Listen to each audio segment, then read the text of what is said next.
다른 정당도 지금 지방선거기획단 다 가동을 하고 있고요. 네. 이제 스타트는 민주당이 제일 빨랐는데 지금 현재는 국민의당이 지금 지역구 정비도 다 한 상태고 경선 룰 정비까지 완료를 해서 국민의당이요? 예. 사람이 없는데 거기.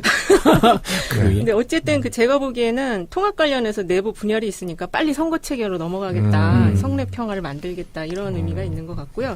두 번째는 이제 말씀하신 것처럼 후보자들이 네. 좀 동요가 있으니까 일단 네. 빨리 선거 체제로 들어가서 가지 못하게 묶어두겠다 이런 의미가 그러니까 있는 관심을 것 다른 데로 같습니다. 돌리는 거구나. 그렇죠. 당내 문제를 이제 선거 국면으로 그렇죠. 만들어가는. 빨리 만들어서. 네. 예. 한두 번 속아봐. 우리가. 그리고 지금 민주당 같은 경우는 되게 체계적으로 지금 준비를 하고 있거든요. 그래서 민주당 같은 경우는 이제 핵심이 공천이잖아요. 선거와 네. 관련해서는. 근데 지난번 이제 혁신위 때부터 공천관리위원회나 전략공천위원회, 인재영입위원회, 그리고 선출직 공직자 평가위원회 등 이렇게 제도를 좀 많이 여러 개를 만들어놨어요. 그래서 네. 공천권을 좀 분화시켜놓고 네. 그리고 이제 위원들을 다 외부 인사로 구성해서 객관성과 공정성을 좀 담보하려고 많이 노력을 하고 계신 것 같습니다. 굉장히 잘하고 있네요. 네네. 네. 이윤영 소장님이 여론조사 기관의 소장님이라서 굉장히 객관적일 줄 알았더니 굉장히 주관적인 분이구나. 편파방송에 너무 좋아요. 네. 우리 더불어민주당 지방선거 후보들은 다 이윤영 소장님에게 여론조사 의뢰해 주시고요. 네. 강원도를 한번 방문해 주셔야 네. 돼요. 자유한국당 홍준표 대표가 네. 자신과 원수지간이라도 이길 사람으로 공천하겠다는 의지를 밝혔는데요. 네. 이건 어떤 의미를 담고 있는 발언인가요? 이건 아무래도 이제 절박감을 표현한 건데요. 네. 근데 그런 걸로 보면은 또 유승민 대표를 만나주셔야 되거든요. 네네. 근데 만나주지를 않고 계시기 때문에 좀 의심스럽고, 사실은 근데 홍준표 대표가 시작할 때부터 내년 지방선거는 전략공천 하겠다고 이렇게 아주 공언을 하셨거든요. 전략공천? 네. 예. 그러니까 공천권을 자기가 다 쓰겠다? 근데 그렇게 지금 받아들여지고 있어서 이런 말을 또 조금 약간 바꿔서 하시는 것 같아요. 그래서 이제 네. 사천이라는 비난을 받을 수가 있기 때문에 네. 이제 정당 지지도보다 높은 사람으로 하겠다. 원수지간인 사람도 내가 이길 가능성만 있으면 공천하겠다. 이렇게 좀 말을 바꾸시는 것 같습니다. 서울시장 같은 경우는 이제 홍준표 대표랑은 원수까지는 아니래도 그렇게 된다면 황교안 공천해야겠네. 네. 근데 왜 황교안에 대해서 이렇게 저평가하는지 모르겠어요. 네. 그분이 아무래도 공직자였잖아요. 네. 공직자분이 선거 현장에 와서 네. 이렇게 활동하는 게 쉽지는 않아요. 친박이라고 보는 거예요. 아니, 친박. 제가 볼 때는 친박? 같은 검찰끼리, 같은 검찰 관계였거든. 예. 그래서 이 검찰 내부에서 좀. 알력 같은 게 네, 있나요? 라인이 달랐던 것 같아. 예. 따지면 이제 홍준표 지사가 선배잖아요. 그렇죠. 근데 총리 때 홍준표를 좀 우습게 알았나 보지 뭐. 네. 네. 그랬을 수 있어요. 왜냐면 검찰들이 다는 안 그렇지만 몇 명이 굉장히 좀 이렇게 잘 삐진대요. 감정적이고. 근데 두 분이 약간 좀 비슷한 좀 심리적인. 약간 감정적인 게 좀 네, 좀 있는 것 있으시거든요. 같아요. 네. 국민의당은 어떤 움직임이 있나요? 이거 중진 착출론이 제기되고 있던데요. 중진차출론이 이게 원래는 박지원 전 대표가 네. 본인 전남지사 출마를 이야기하면서 이제 당내 정동영, 천정배, 손학규 전 지사 등 중진들 다 나가야 된다고 그분들이 다 나온다고요? 얘기를 하셨던 거거든요. 그분들 평균 연령이 어떻게 되시죠, 혹시? 70대는 아직 안 되시지 않을까요? 네. 근데 이제 안철수 대표도 당에서 결정하면은 어디든 나가겠다라는 말을 해서 일단은 이게 이제 한동안 조금 이슈화가 됐는데 지금은 현재 이게 통합론으로 당이 네. 분열 직전에 있기 때문에 이거부터 일단 수습하는 게 좀 필요해 보일 것 같습니다. 네. 그럼 이제 마지막은 아니지만 우리 바른정당도 한번 저희가 이야기를 한번 해보죠. 바른정당이 이제 지방선거와 함께 존재감이 완전히 없어질 수도 있고, 예. 바로 좀 다시 조금 살아날 수 있는데 마지막 기회잖아요, 지방선거가. 그렇죠. 어떤 전략이 예상되나요? 여기는 어쨌든 통합을 이뤄내고 새 인물을 영입해서 승리하는 것밖에 길이 그러니까 없는 통합이 거예요. 자유한국당과 통합이세요? 아니면 국민의당과 통합? 이게 지금 헷갈리는 부분이에요. 그러니까 지금 조장님도 헷갈려? 저도 헷갈리고 한참 지금 저도 보고 왔는데 유승민 대표 얘기는 중도 보수 통합론이라고 그래서 자유한국당을 포함한 포함론인데 또 행동하시는 걸 보면 그게 아닌 것 같거든요. 그래서 여기가 조금 애매모호해서 이게 조금 애매합니다, 진짜로. 바른정당이 조금 바르지가 않네. 네. 근데 사실은 이제 국민분들 중에서는 바른정당이 좀 잘 커서 합리적인 보수 세력으로 좀 커지길 바라는 흐름도 있어요. 근데 그거에 좀 기대에 부응을 못하는 거 아닐까? 박수 치는 사람은 있는데. 바른정당이 합리적인 보수정당이 되면 자유한국당은 이제 역사 속에 사라지는 거를 보는 거죠, 국민들은. 그렇게 될 수도 있는데 네네. 이제 그 지지층이 네. 이제 조금 젊은 층도 있을 거 아니에요. 아, 그 안에서. 젊은 층의 그분들이 보수? 좀 요쪽으로 좀 지지를 하는 쪽으로 음. 이렇게 유도를 하는 방향으로 가면 네. 좋지 않을까 그렇게 보고 있습니다. 혹시 그 여론조사 중에 바른정당이 자유한국당과 통합 아니면 예. 국민의당과 통합 예. 뭐 이런 여론조사 결과가 있었나요? 일단은 통합 자체에 대해서는 네. 좀 다 반대하는 의견이 많아요. 아, 그래요? 50 절반 넘게 반대 의견이 많아서 어느 당하고 하느냐가 그렇게 중요한 것 같지는 않습니다. 네. 국민의당과 바른정당 통합에 대해서 소속 의원들을 대상으로 설문조사는 했죠. 그 예, 결과 예. 혹시 아세요? 그게 그 언론사가 네. 지난 14, 15일 날 그 양당 의원 대상으로 설문조사를 했는데요. 네. 국민의당 의원들은 정책연대에 대해서는 이제 총 36명 중에서 23명이 찬성을 했고, 그리고 선거연대는 좀 또 줄어들어요. 네. 그리고 그 당 통합에 대해서는 찬성이 5명밖에 안 되거든요. 아, 당대당 통합은? 예, 그러니까 당대당 통합에 대해서는 소속 의원들이 지금 반대를 많이 하는 상황이고, 네. 바른정당 의원님들 같은 경우는 총 11명인데, 네. 어느 경우든 다 통합에 지금 찬성하는 의견의 흐름을 보이고 있습니다. 아, 11명의 바른정당 의원은 국민의당과 통합을 전원 다 찬성하고 있어요. 지금 통합에 반대하는 의원은 한 명뿐인 걸로 나오니까 오. 대체적으로 뭐 선거연합이든 정책연대든 통합이든 다 모든 걸 열어놓고 이걸 네. 좀 추진하고 싶다 이런 의견이신 것 같아요. 의외네.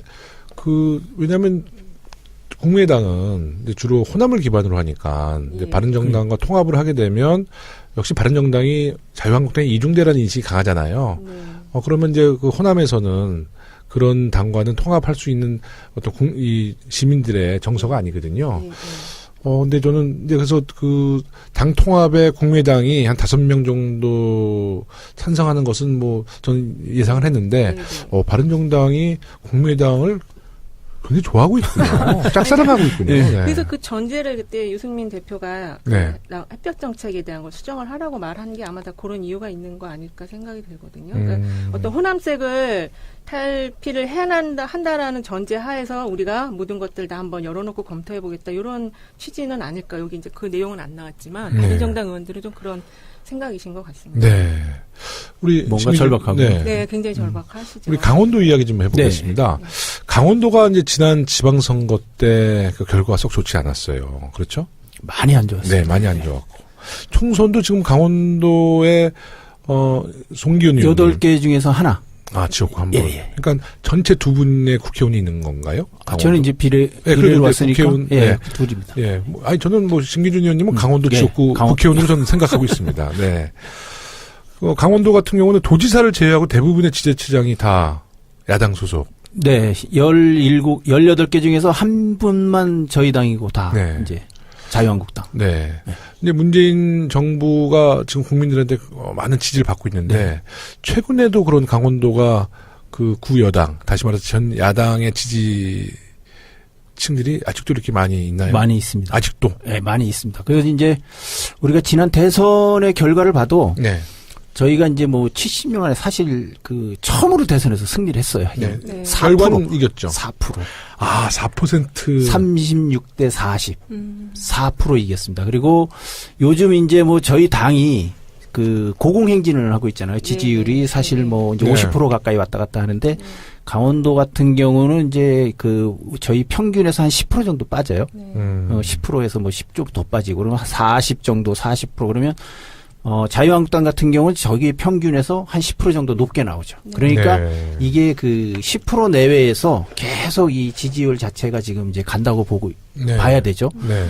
이제 강원도가 이제 이렇게 지난 70년 동안을 이렇게 해온 거예요. 사실은 이게 이제 어떤 한 정파, 한 정당, 이 보수 이쪽에 그러다 보니까 이제 도민들은 도민들대로 대접을 못 받고 네. 그리고 또 선출직에 선출된 사람들은 주민들에게 뭐 크게 신경 쓰지 않고 그냥 우에서 공천만 받으면 되니까 그냥 우에 신경만 쓰는 것이고 그러다 보니까 이번 강원랜드 사태 같은 경우 취업 네. 그럼요. 비리 네. 이런 부분들이 비일비재하게 이 사람들은 아무것도 아닌 것처럼 이렇게 하는 거죠. 이게 이제 결국은 이제 뭐 도민들 손해고 국가적으로 또 이제 이런 부분들이 굉장히 좀 낭패인데 네. 그래서 이런 부분들을 이제 저희 목표가 어쨌든 다음 지선에서 강원도 정치를 정상화시키는 게 목표입니다. 네. 이 여야 그리고 보수 진보 이렇게 균형을 이루는 것. 그래서 지금 17대 1인 이 단체 장소부터 네. 지방의회는 뭐 한 80대 20 정도 되거든요. 네, 네. 이 부분을 5대5 정도로 이번에 내년에 반드시 맞춰야 되겠다. 그래서 5대5 목표를 설정해서 지금 열심히 뛰고 있습니다. 네. 지금 강원도가 우리 심 의원님 말씀처럼 지금 전 야당의 텃밭이 된 이유를 좀 통계적으로 분석할 수 있나요? 그러니까는 제가 볼 땐 지금 바탕은 지금 36대 40이라고 말씀을 해주셨잖아요. 엇비슷하게 이렇게 좀 구성이 되어 있는 거거든요. 근데 이광재 지사님 하실 때 그때 굉장히 그 강원도민들의 민주당 지지가 상당히 이렇게 크게 상승을 했었어요. 그러니까 이쪽에 제가 볼 때는 강원도 같은 경우에 좀 지역 발전에 대한 그런 그 요구가 굉장히 높으신 것 같아서 그런 것들이 좀 이루어질 것 같은 쪽으로 힘을 좀 모아주는 그런 흐름이 있는 거 아닌가 그런 생각이 들거든요. 네. 강원도는 어쨌든 이 최접경 지역. 그렇죠. 이 안보에 대한 부분이 굉장히 그 선거 때마다 이슈가 되고 이 굉장히 크게 좌우를 해요. 근데 이제 이 아이러니한 것은 뭐냐면 저희처럼 이 남북 간의 이 평화와 교류 이렇게 해서 저희가 남북이 서로 교류를 하고 할 때는 강원도의 그 접경 지역들이 네. 금강산 관광도 하고 그럼요. 그러면서 네. 굉장히 경제가 활성화되고 자신들의 그 땅값도 올라가고 관광객도 많이 오고 이래서 경제적으로도 굉장히 좋아졌는데 이게 이제 긴장 관계가 되고 저쪽에 이제 보수 쪽에서 정권을 잡아서 긴장 관계를 조성하고 서로 대립적인 관계가 되면 금강산 관광도 끊어져서 이게 우리가 월 38억 정도 고성해서 계속 이 손해를 보고 있어요. 네. 그래서 지금까지 한 3천억 정도 지역 경제가 손해를 아유. 보고 두 집 건너 한 집이 거의 빈집이에요. 지금 네. 가게들이. 그런가요? 그런데도 이 표는 이 보수 쪽으로 가요. 이게 굉장히 이게 아이러니한 거야, 이게. 예? 그래서 이런 부분들에 대한 홍보나 이런 부분들을 저희가 집중적으로 좀 많이 하는데 네. 그래서 이번 대선에서는 저희가 이제 철원, 하천, 양구, 인제 이쪽 부분들이 이제 접경 아주 DMZ 접경 아니에요? 네네. 여기를 문재인 우리 대통령께서 다 이겼어요. 그래서 이제 좀 변화가 이게 지금 좀 많이 일어났죠, 이번에. 네. 이능수님 내년 네네. 지방선거 강원도 표심에 대한 여론조사 결과는 어떤가요? 그게 아직은 나온 게 없더라고요. 네. 찾아보니까. 그래서 네. 강원도는 아직 선거보다는 평창 동계올림픽 이슈가 더 큰 상황인 거 아닌가 그렇게 보여지고요. 한 네. 가지 좀 선거와 관련해서 좀 연관성 있는 거 내용을 보면은 그 무상급식을 이제 전면적으로 시행한다고 제가 기사 저희 고등학교까지 다 합니다, 예, 강원도는. 고등학교까지 네. 고교 무상급식 네. 시행한다고 그래서 이게 이제 40대 그 주부층이라든지 이쪽에 좀 영향을 주지 않을까, 긍정 영향을 주지 않을까, 좀 그렇게 보여집니다. 네. 강원도의 민심을 잡기 위해서 우리 더불어민주당이 해결해야 할 현안. 네. 아까 이인용 소장님 말씀하셨더니 이광재 지사 이제 아까 말씀하셨잖아요. 일단은 젊음을 원하시네. 좀 역동력 있고 좀 젊은 지도자. 네, 네. 이런 분들 좀 원하는 것 같고 또 이제 지역 발전을 할 수 있는 적임자. 그러려면 우리가 당에서 정책을 우리가 잘 맞습니다. 제시해야 되는데 어떻게 해야 됩니까? 우리 더불어민주당. 네. 이번 선거는 동계올림픽의 이제 성공과 함께 이 동계올림픽 이후 네. 강원도의 먹거리, 네. 강원도의 비전이 뭐냐 네. 이것이 굉장히 좌우를 할 거예요. 네. 지금 강원도 입장에서 봐서는 그러기 위해서는 지금 우리가 이제 동계올림픽이 이제 13개의 경기장이 있습니다. 네. 네. 이 시설들하고 해서. 네. 근데 이제 이 부분이 지금 사후 활용 문제가 굉장히 지금 현안으로 대두가 돼 있어요. 그래서 이것을 잘 못하게 되면 강원도가 계속적으로 운영비라든가 네. 유지비. 거기에 소요되는 유지 비용 자체가 지금 다 계산을 하면 거의 100억 가까이 이제 계속 이제 들어가게 되는데 그래서 이 부분에 대한 사후 활용 문제를 빨리 해결을 해야 되고 네. 그리고 나서 이 올림픽을 계기로 해서 높아진 이 강원도의 브랜드 가치라든가 이런 부분을 어떻게 관광과 네. 또 이 산업과 연결을 시킬 것이냐. 그래서 새로운 부가가치를 창출할 수 있는 이러한 부분의 비전을 반드시 만들어내야 됩니다. 그래서 지금 저희가 물론 도와 또 네. 우리가 연구원과 함께 해가지고 도당 차원에서도 지금 그 부분에 대해서 집중적으로 지금 정책 그걸 해내기 위해서 지금 정책을 개발해내고 있습니다. 그래서 아마 저희가 좀 깜짝 놀랄 강원도의 미래를 좀 설계해내려고 그렇게 하고 그랜드 있습니다. 비전이 있으신가요? 예, 그렇습니다. 예, 예. 그러니까 강원도의 승리가 예. 더불어민주당의 승리며 문재인 정부의 승리다. 그렇습니다. 예. 네. 아, 맞습니다. 네, 정말 든든합니다. 근데 이런 경우에는 네. 인구 유입책을 많이 펴더라고요. 그러니까 지역이 조금 발전이 더디다고 할 때는 인구 유입책들을 많이 펴서 사람을 오게 많이 하던데 우리나라도 그런 강원도는 연간 정책을 1억 명, 쓰나요? 예, 예, 1억 명 논산이나 이상이 이런 데 쓰고 오잖아요. 있어요. 네? 관광객만 1억 명 이상이 아니, 지금 거기서 정착을 오는데 해야 되니까. 정착은 이제 네네. 뭐 그런 부분들도 이제 네. 그 은퇴자 마을 뭐 이런 부분들로 해서 음. 굉장히 그 조화들 하세요. 음. 사실 강원도에 와서 살고 싶어 하시는 분들이 많고. 네. 네네. 그래서 이제 그러고 이제 강원도는 이 굴뚝 없는 산업을 해야 이제 젊은 층들도 이제 굴뚝 있는 산업은 절대 못 해요. 강원도는 규제가 너무 심해요. 아. 강원도 전체 면적보다도 넓은 120%가 규제야, 강원도. 네. 이게. 안보와 이런 부분 산업화 과정에서 안보, 굉장히 환경. 예, 굉장히 뭐, 산림, 접경 지역으로 해가지고, 이런 부분들이 다 군사보호 지역 해가지고, 또 상수보호구역까지. 네. 여러 가지. 그래서 웰빙 이 지역이네요. 2중, 3중 다 규제입니다. 그래서 네. 규제를 좀 내면서 이 굴뚝 없는 산업들, 이런 것들을 이제 좀 유치를 해서 네. 젊은 층도 좀 유입을 하고 해야죠. 네. 한, 좀, 심리적인. 약간 감정적인 게 좀 네, 좀 있는 것 있으시군요. 같아요. 네. 국민의당은 어떤 움직임이 있나요? 이거 중진 착출론이 제기되고 있던데요. 중진차 출론이 이게 원래는 박지원 전 대표가 네. 본인 전남지사 출마를 이야기하면서 이제 당내 뭐 정동영, 천정배, 손학규 전 지사 등 중진들 다 나가야 된다고 그분들이 다 나온다고요? 얘기를 하셨던 거거든요. 그분들 평균 연령이 어떻게 되시죠, 혹시? 70대는 아직 안 되시지 않을까요? 네. 근데 이제 안철수 대표도 당에서 결정하면은 어디든 나가겠다라는 말을 해서 일단은 이게 이제 한동안 조금 이슈화가 됐는데 지금은 현재 이게 통합론으로 당이 네. 분열 직전에 있기 때문에 이거부터 일단 수습하는 게 좀 필요해 보일 것 같습니다. 네. 그럼 이제 마지막은 아니지만 우리 바른정당도 한번 저희가 이야기를 한번 해보죠. 바른정당이 이제 지방선거와 함께 존재감이 완전히 없어질 수도 있고 예. 바로 좀 다시 조금 살아날 수 있는데 마지막 기회잖아요, 지방선거가. 그렇죠. 어떤 전략이 예상되나요? 여기는 어쨌든 통합을 이뤄내고 새 인물을 영입해서 승리하는 것밖에 길이 그러니까 없는 통합이 거죠. 자유한국당과 통합이세요? 아니면 국민의당과 통합? 이게 지금 헷갈리는 부분이에요. 그러니까 지금 조장님도 헷갈려? 저도 헷갈리고 한참 지금 저도 보고 왔는데 유승민 대표 얘기는 중도 보수 통합론이라고 그래서 자유한국당을 포함한 포함론인데 그 또 행동하시는 걸 보면 그게 아닌 것 같거든요. 그래서 여기가 조금 애매모호해서 이게 조금 애매합니다, 진짜로. 바른정당이 조금 바르지가 않네. 네. 근데 사실은 이제 국민분들 중에서는 바른정당이 좀 잘 커서 합리적인 보수 세력으로 좀 커지길 바라는 흐름도 있어요. 근데 그거에 좀 기대에 부응을 못하는 거 아닐까? 박수 치는 사람은 있는데. 바른정당이 합리적인 보수정당이 되면 자유한국당은 이제 역사 속에 사라지는 거를 보는 거죠, 국민들은. 그렇게 될 수도 있는데 네네. 이제 그 지지층이 네. 이제 조금 젊은 층도 있을 거 아니에요. 아, 그 안에서 젊은 층의 그분들이 보수? 좀 요쪽으로 좀 지지를 하는 쪽으로 이렇게 있고 네. 있어서 이런 말을 또 조금 약간 바꿔서 하시는 것 같아요. 그래서 이제 네. 그 사천이라는 비난을 받을 수가 있기 때문에 네. 이제 정당 지지도보다 높은 사람으로 하겠다. 뭐 원수지간인 사람도 내가 이게 가능성만 있으면 공천하겠다. 이렇게 좀 말을 바꾸시는 것 같습니다. 저 서울시장 같은 경우는 이제 홍준표 대표랑은 원수까지는 아니래도 그렇게 된다면 황교안 공천해야겠네. 네. 근데 왜 황교안에 대해서 그렇게 저평가하는지 모르겠어요.